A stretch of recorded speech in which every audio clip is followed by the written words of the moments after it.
Have you ever wondered if the rapture has already begun? Quietly, unseen, not in the skies above, but deep within the hearts of those who still listen. For centuries, believers have searched for signs of the rapture, for the sound of trumpets and the flash of heaven splitting open. Yet what if the secret has never been hidden in the stars, but in a single detail of Jesus' words, a phrase so small it has been overlooked by generations? What if the key to the end times prophecy, the moment of spiritual awakening, has been whispering all along in the silence of an ordinary night?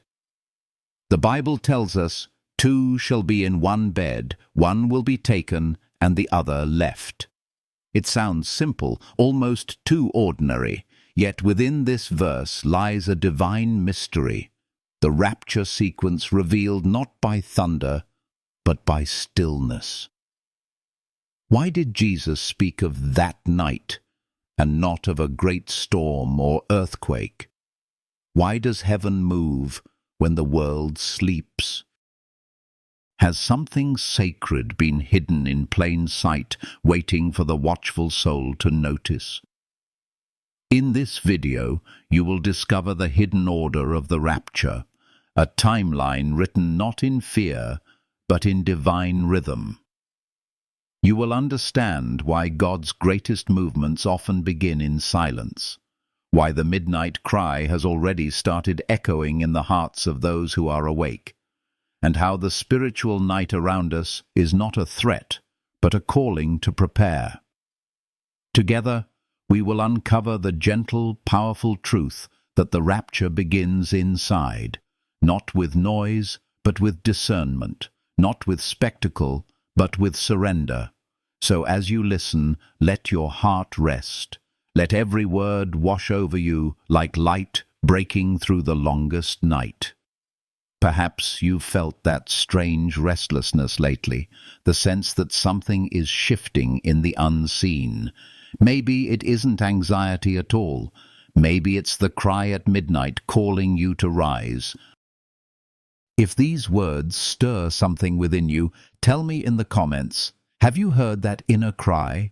Have you sensed that the night has already begun?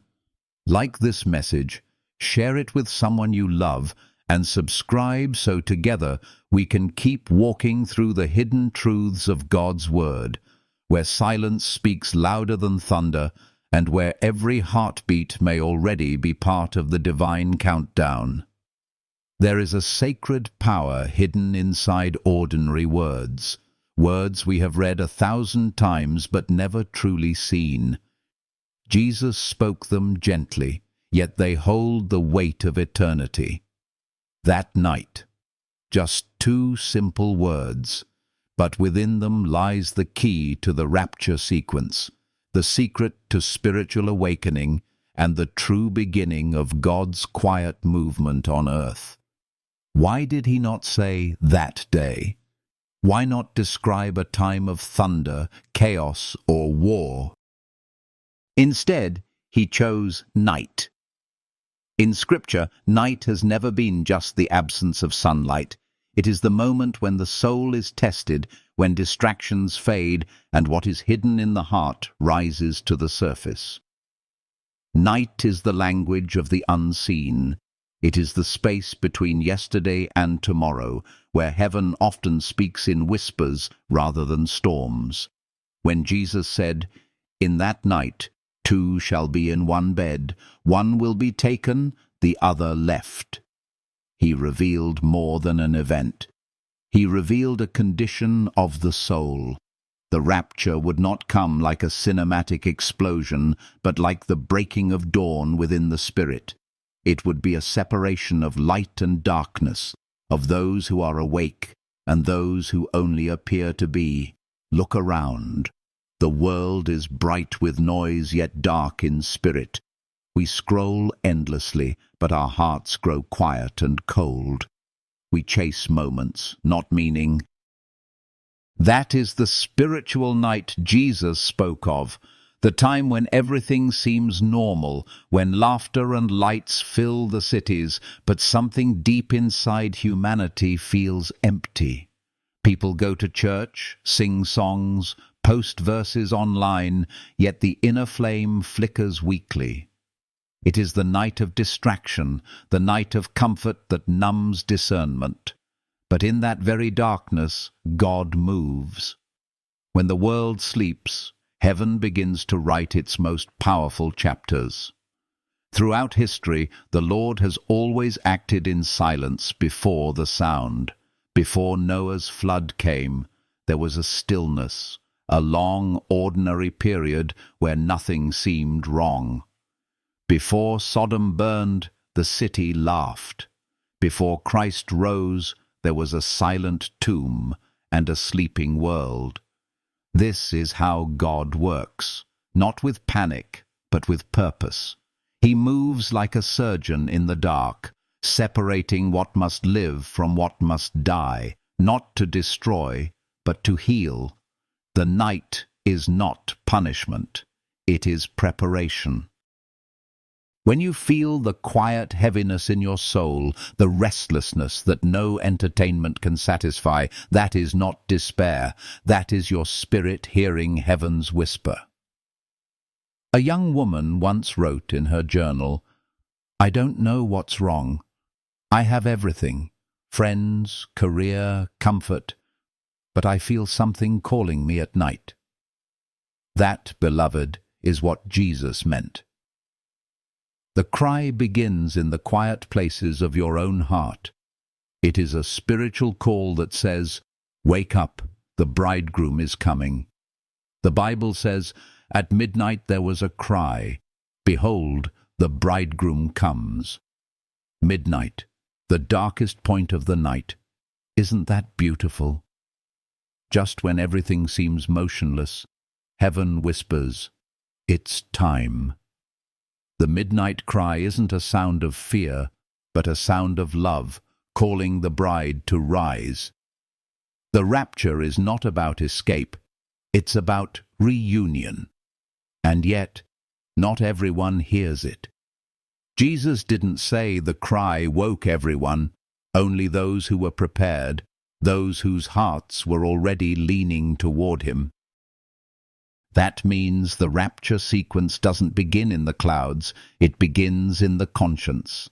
The cry happens inside before it happens outside. That holy discomfort you feel when the world feels hollow, that is your oil being tested. Let's be honest, many today live like they are awake, but spiritually they are asleep with their eyes open. They know the verses, they sing the songs, but their hearts are on autopilot. Routine has replaced relationship. Religion has replaced revelation. And yet the cry at midnight is echoing, not in pulpits or headlines, but inside the hearts of those who can no longer pretend that everything is fine. Imagine sitting in a quiet room at night. The air feels heavy, your mind restless. You can sense that something bigger is unfolding, a shift you can't explain. You feel drawn to pray, to turn off your phone, to just sit and listen. That's the call. That's the bridegroom's whisper. It doesn't come through thunder. It comes through tenderness. It's the Spirit saying, "Don't wait for the crowd. Come now. Fill your lamp." In our time, this cry might look like a global hunger for truth. People are leaving shallow religion, seeking real encounters. Churches may be full, but hearts are empty. The spiritual night has deepened, yet this is exactly when God moves. The darker the night, the brighter his whisper shines. And then comes the most mysterious part of Jesus' revelation. One will be taken, the other left.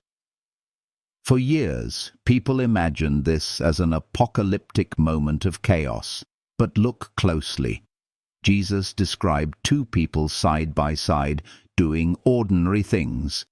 One vanishes into divine presence, the other stays behind, unaware. No thunder, no fire, just a quiet separation. What does that mean for us? It means the separation begins long before the sky opens. It begins in our choices, our priorities, our private moments. Two friends can attend the same church, pray the same prayer, yet one lives awake while the other sleepwalks through grace. One hungers for God's presence, the other hungers for approval. One forgives quietly, the other clings to bitterness. This is the invisible divide. The most heartbreaking truth is that this separation is already happening. You may have felt it, the distance between your spirit and those who once shared your faith. Conversations that used to be deep now feel hollow, not because you've changed outwardly, but because your spirit has begun to awaken. That is the hidden rapture beginning within, the silent sorting of souls. But here is the hope. The cry is not too late.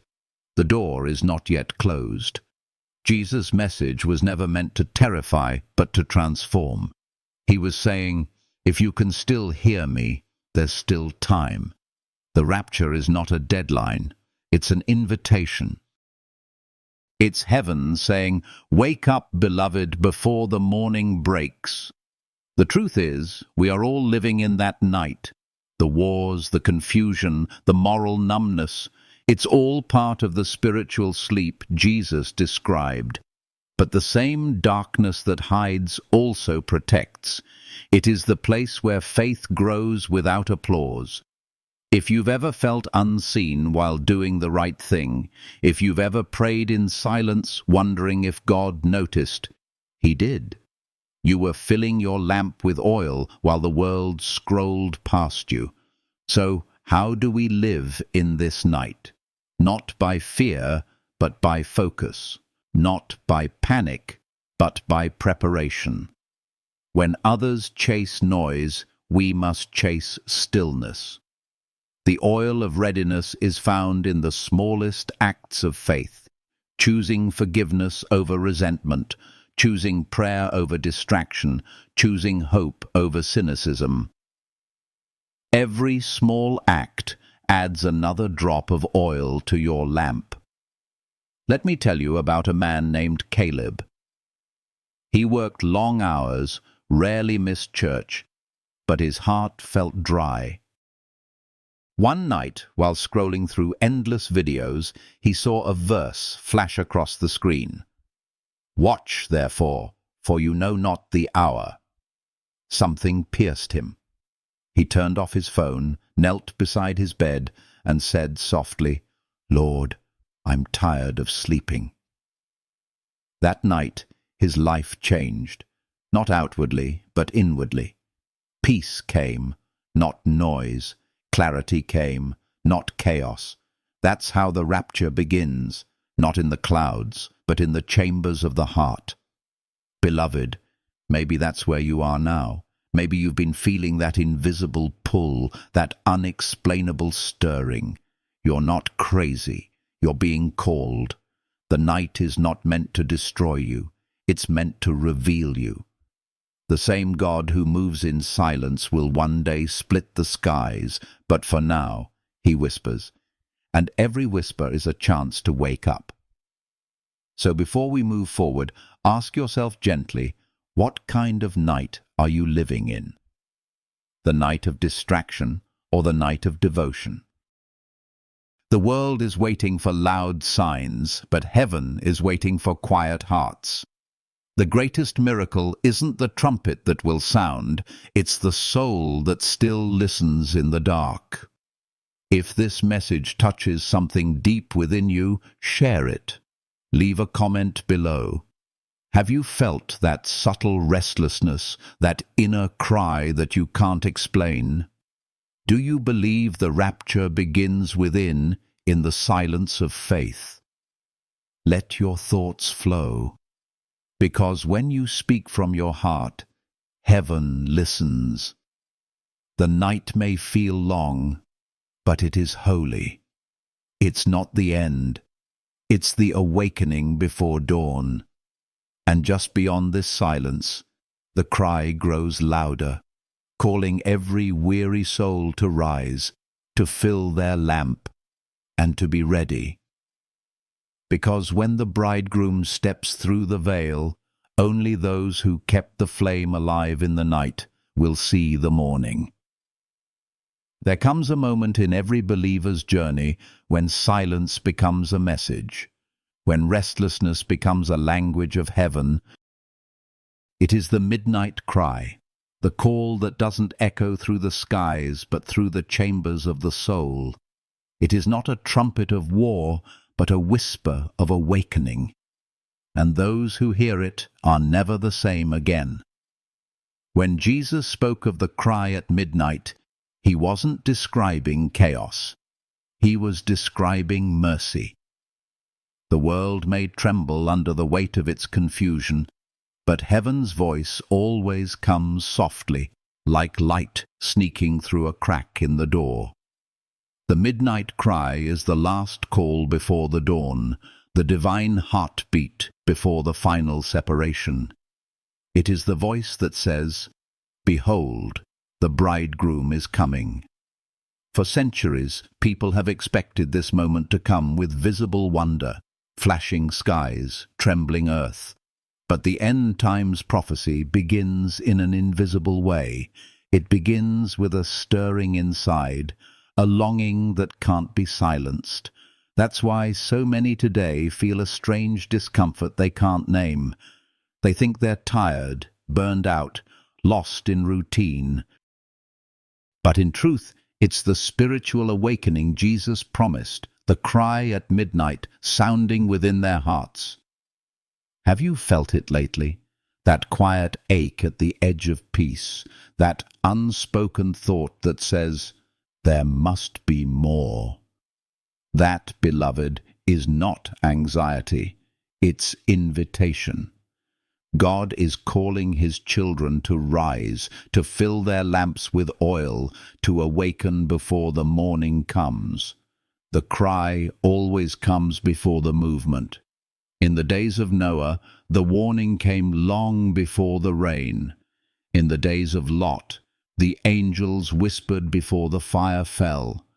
God never acts without first awakening the ones he loves. And now, as the spiritual night grows thicker across the earth, through confusion, distraction, and moral sleep, the cry is once again rising in the hearts of those who still listen. It often begins in ordinary places. A mother washing dishes suddenly feels tears run down her face without knowing why. A man driving home from work feels a nudge to turn off the radio and pray.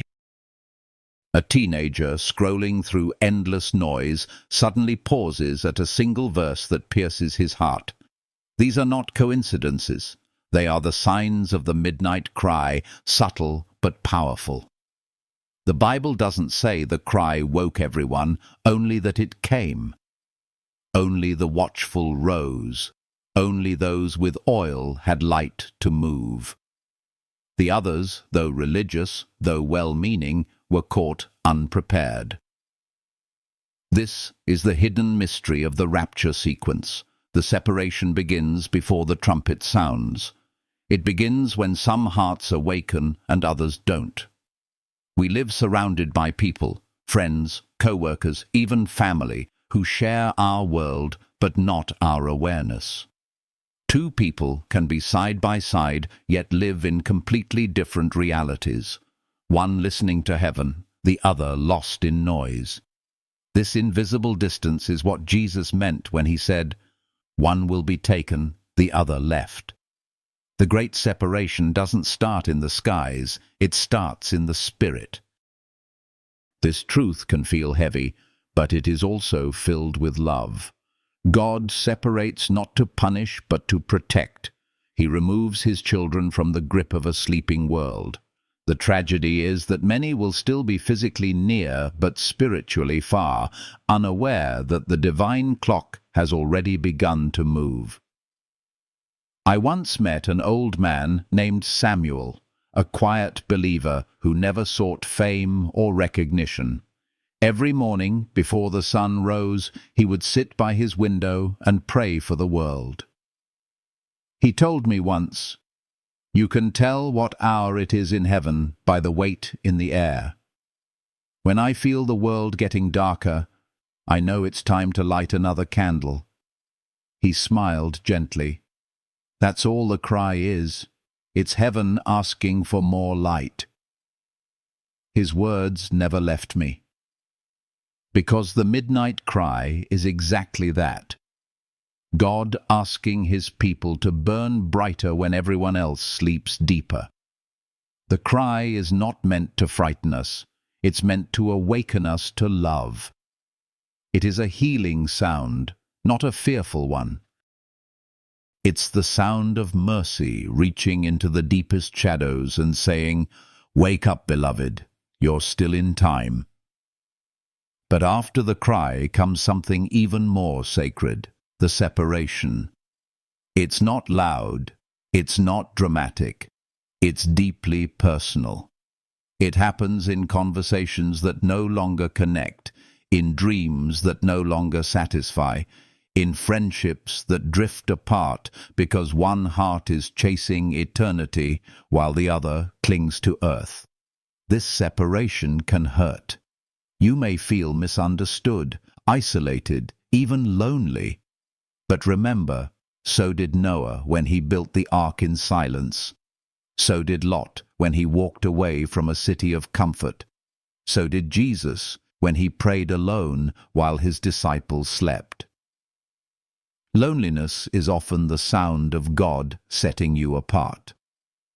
In this spiritual separation, the difference isn't moral superiority, it's spiritual sensitivity. The ones who are taken are those who kept their hearts tender. They chose forgiveness when bitterness felt easier. They prayed when no one was watching. They served when it brought no reward. That's the oil, the quiet strength built drop by drop in unseen moments. You see, the rapture is not about being the loudest believer. It's about being the most awake. And awakening always begins in stillness. Those who are taken are not the perfect. They are the prepared. They didn't wait for signs in the sky. They listened for whispers in their spirit. Look at the world now. Wars, confusion, moral numbness. It all feels like chaos. But to heaven, it's the sound of a clock nearing midnight. And every headline, every heartbreak, every restless night is part of that divine countdown. Yet God does not leave us helpless. He gives us the oil of intimacy, the flame of faith, and the lamp of understanding. A young pastor once told me about a woman in his congregation who had a dream. In it, she was standing on a train platform at night.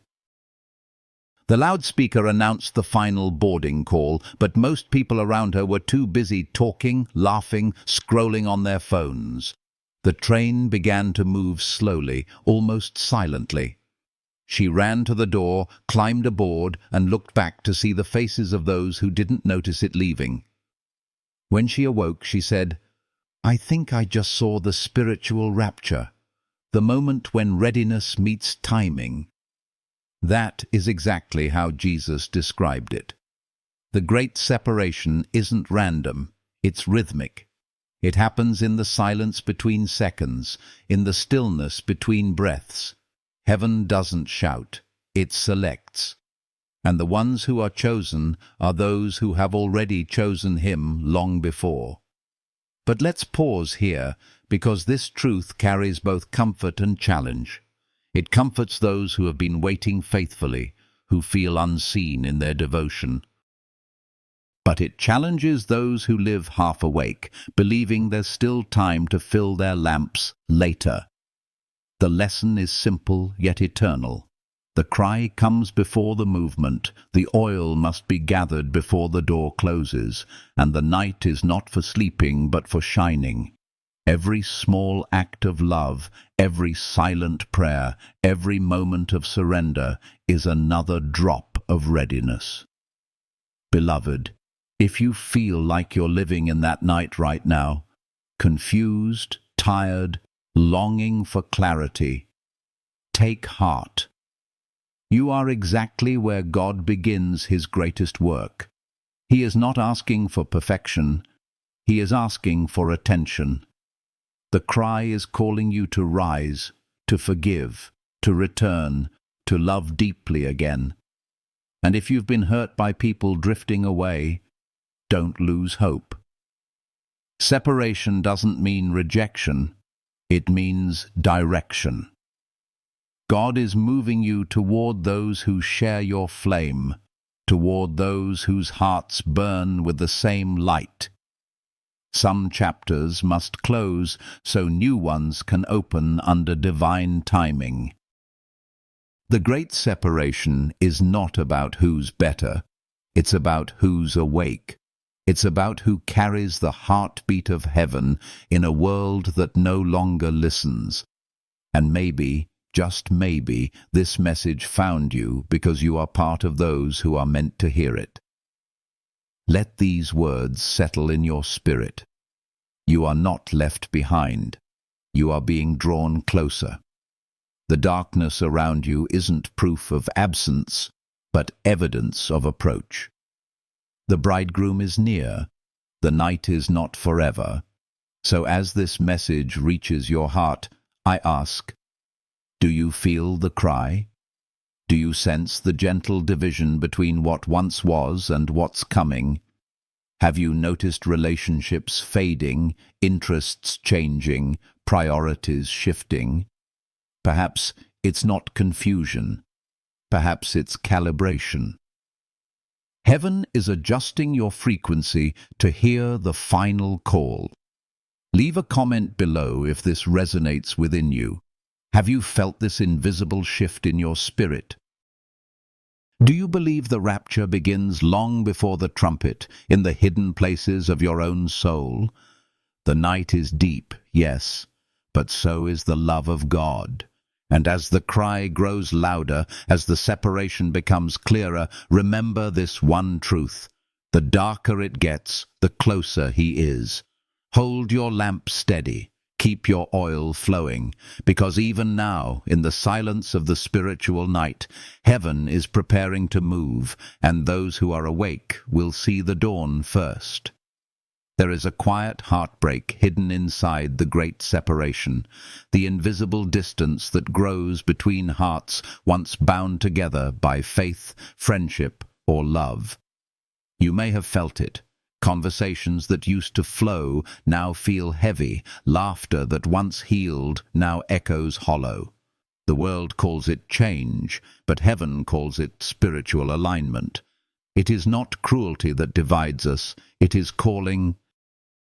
When Jesus said, "Two shall be in one bed, one will be taken, the other left," he wasn't describing a moment of spectacle. He was describing a moment of revelation. A divine unveiling of what had already been true. One heart was awake, the other still dreaming. One spirit was tuned to eternity, the other still tangled in the temporary. This separation is not punishment, it is mercy in motion. God doesn't rip people apart.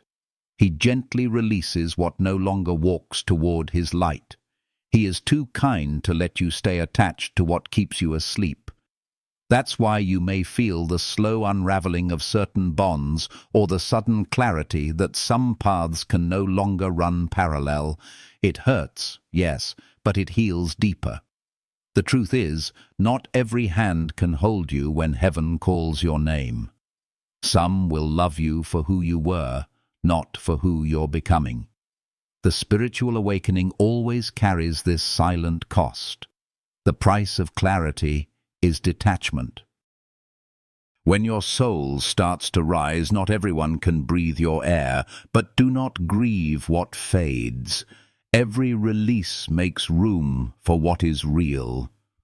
A woman once wrote to her pastor saying, "I feel like I'm losing everything, friends, habits, even dreams that once excited me. Why is God taking so much from me?" The pastor replied softly, "He's not taking, he's trading. You're shedding the night so that you can see the dawn." This is what Jesus meant by that night. The rapture doesn't only divide people, it separates illusion from truth. It takes the sleeping parts of you and calls them into light. You are being redefined, refined, and reborn. Every tear you shed in this process is an offering of oil for your lamp. And as this spiritual night deepens, something extraordinary happens. The divine sequence begins to reveal itself, not through noise, not through disaster, but through pattern. The same pattern that has guided humanity since Eden: night, cry, separation, and door closing. This is the heavenly order, not of fear, but of fulfillment.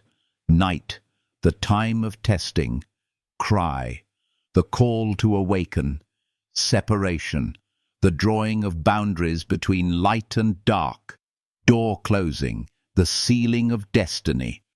Look closely at Scripture, and you'll see this rhythm everywhere. In Noah's Ark, the door closed after the warning. In the parable of the virgins, the door shut after the cry. In Jesus' own words, he said, "I am the door. If anyone enters by me, he shall be saved." Every divine story ends with a door, because God always gives time to choose. But here lies the mystery. The door doesn't slam. It closes softly. It begins with small decisions.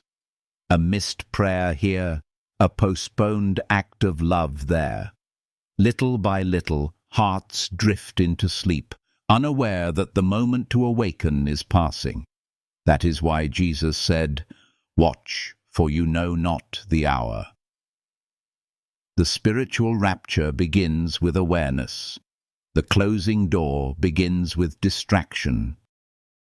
If you've ever felt that strange urgency to change, to forgive, to realign your priorities, it's not random. It's heaven tapping your heart before the door closes fully. God's mercy always sends one last whisper. The midnight cry is that whisper. It's not shouting at you to panic. It's inviting you to prepare. And what does it mean to prepare? It means to tend your lamp, to fill it with oil, the oil of intimacy, prayer, and compassion. Oil is not performance, it's presence. It's your quiet time with God when no one sees, your moments of surrender, your acts of love that expect no applause.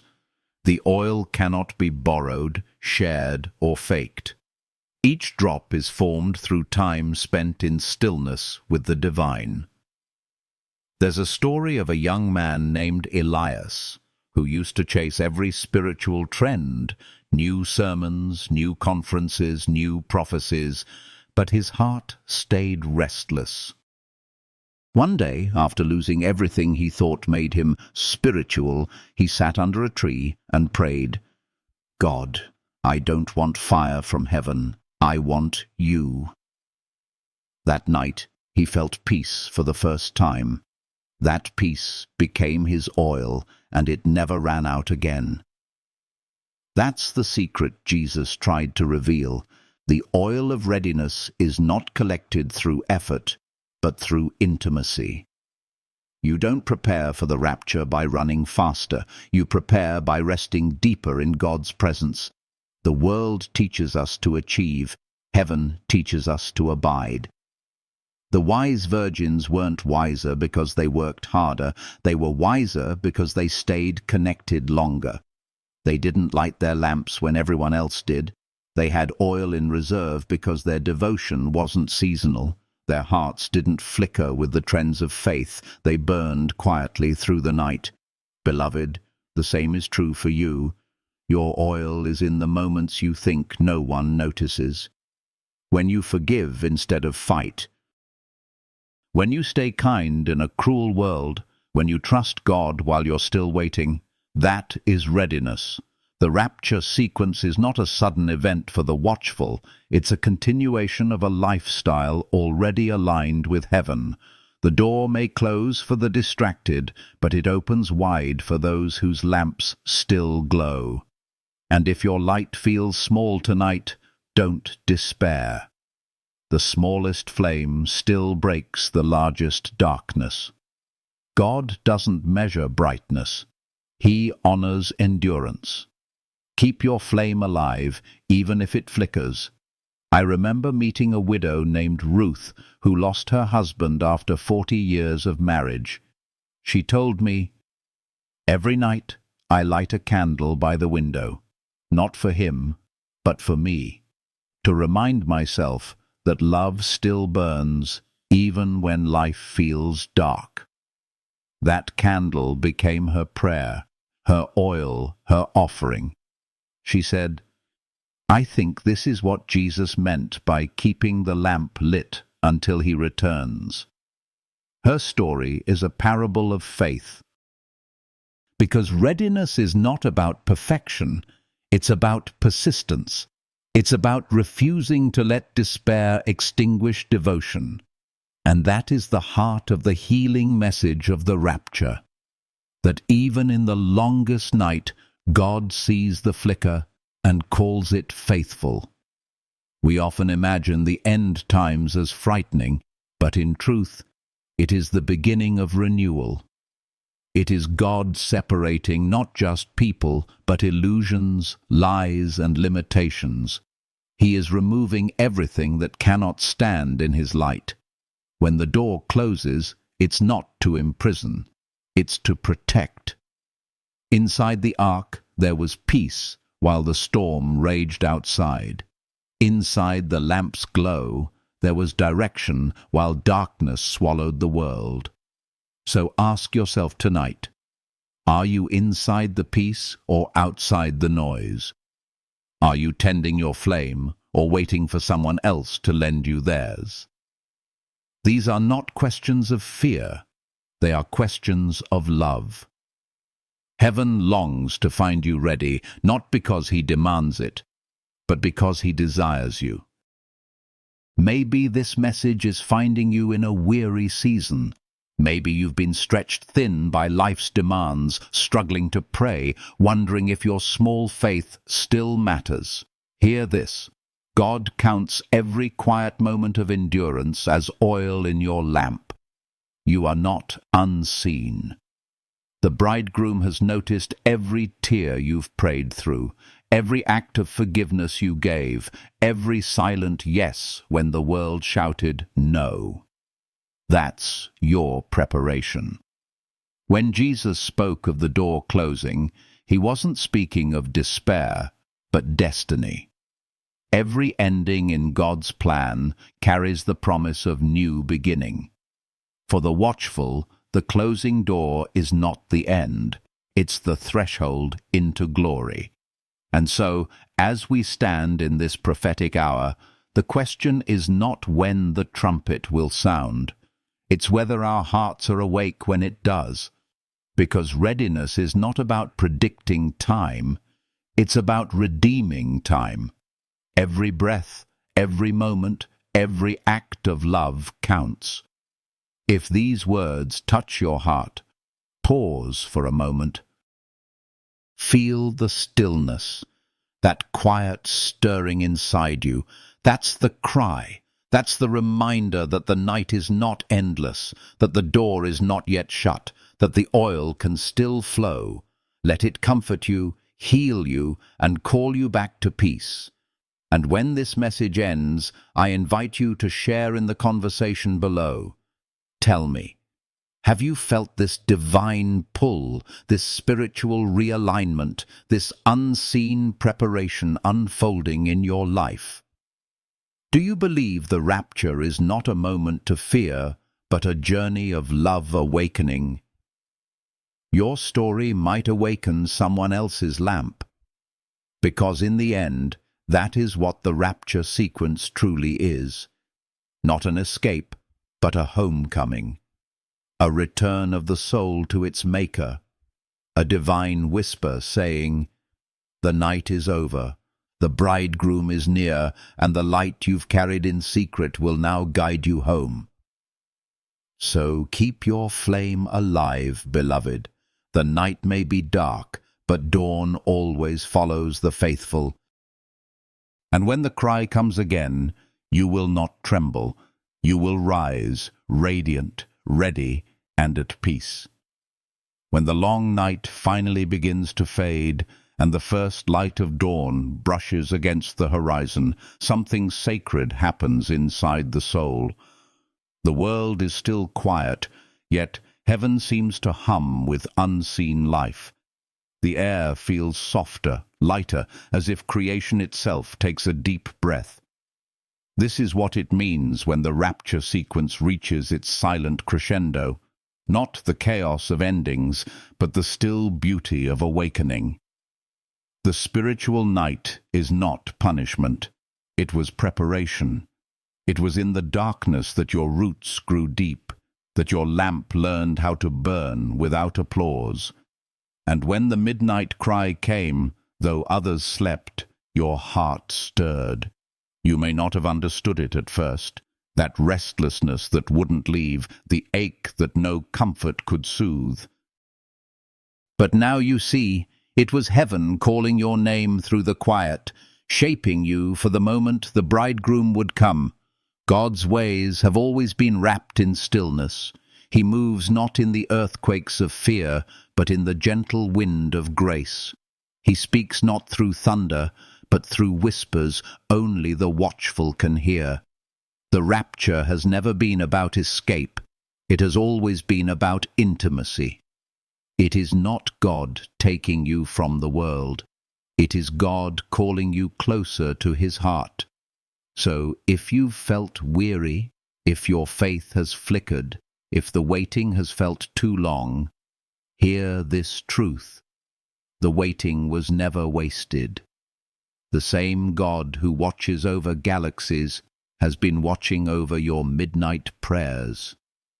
Every tear, every sigh, every quiet act of faith has become oil in your lamp. You have been preparing all along, even when you thought you were falling behind. Beloved, heaven has seen your endurance. The oil of readiness that Jesus spoke of was never about religious performance. It was about love that does not burn out. It was about the soul that chooses to keep shining even when no one else is watching. And in that light, you are already part of the divine rapture sequence because your heart is aligned with the rhythm of heaven. The separation has begun not as loss, but as grace. You may have felt certain friendships fade, old desires lose their glow, familiar paths close behind you, but that is the sound of God making space for the new. Every ending wrapped in tears carries the fragrance of beginning. For those who love him, even separation is sacred. Now, as the door of destiny stands before you, do not be afraid. It is not a door of rejection, but of remembrance. It opens for those who kept their lamps lit, who learned to see beauty in the silence, who heard the cry and responded with love. And when that door closes behind you, you will realize it was never shutting out the world. It was sealing you inside peace. Look back for a moment. Every lonely prayer, every quiet surrender, every time you forgave when you could have fought, all of it led you here. You are living proof that the end times prophecy is not about destruction but transformation.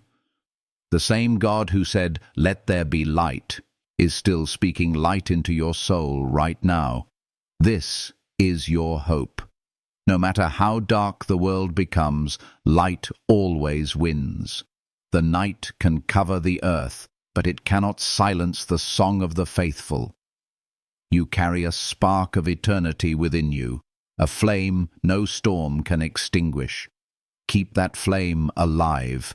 Nurture it with prayer, with truth, with acts of kindness that ripple into eternity.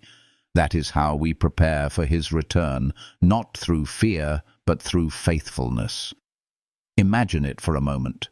The day when heaven opens not with panic, but with peace. When the world's noise falls silent, and you realize the rapture wasn't a moment to dread, but the moment your soul had always longed for, the bridegroom's voice will not be a shout of terror, but a whisper of love. "Well done, beloved. You stayed awake in the night." Until that day, live as one already awake. Let every sunrise remind you that the night has limits. Let every heartbeat remind you that eternity is near. And when you see darkness rising around you, don't hide. Shine. You were chosen to be the lamp in this hour, the carrier of quiet hope in a restless world. Because the truth is this: the rapture begins within. It begins the moment your soul chooses God over noise, love over fear, forgiveness over bitterness. It begins every time you say, "Yes, Lord," even when no one else does. And someday, when the final trumpet sounds, not as chaos, but as completion, you will already be ready, because heaven has been forming you in the silence all along. So as this message comes to an end, let your heart stay open.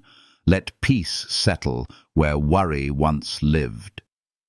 And if this word has touched your spirit, if it reminded you that your quiet endurance matters, then share it. Spread light to someone else still walking in the dark. Comment below and tell me, do you believe the rapture begins within the heart long before the skies open? Your voice may awaken someone else's flame. If this message brought light to your soul in a dark moment, I invite you to support with a little energy so I can continue creating videos that share God's word and awaken hearts. Every contribution, no matter how small, is priceless. It keeps the flame alive for others searching through the night. And as we close this reflection, let us breathe together like one prayer rising to heaven. Father, thank you for the night that teaches us to treasure the light. Thank you for the cry that wakes us, the separation that refines us, and the oil that sustains us. Teach us to stay awake, to love deeply, and to walk gently until the morning you return. Let our lamps never go out. May your heart rest tonight in peace that passes understanding. May your faith burn quietly, like a candle before the dawn. And when the bridegroom calls, may he find you ready, not fearful, but radiant, wrapped in grace, standing in the soft glow of eternal love. Thank you, beloved soul, for listening, for believing, for keeping your flame alive. Until the next message, may God's light cover you like morning dew, and may your spirit stay awake, ever watchful, ever loved, ever near to his heart.